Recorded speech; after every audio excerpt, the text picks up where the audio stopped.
bir tabletka ilə 3 günə mən qurdu müalicə, 15 günə qurd müalicə olacaq, elə bir şey yoxdur.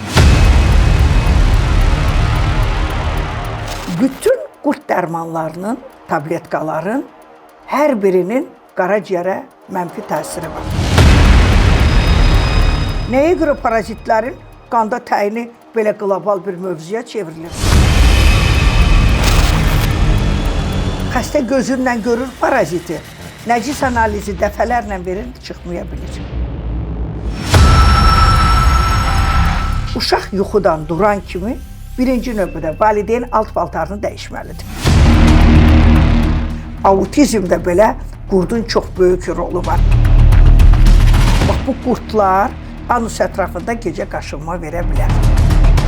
Parazitar xəstəliklər bugün deyərdim ki, daha çox artıb və daha çox yaygındır.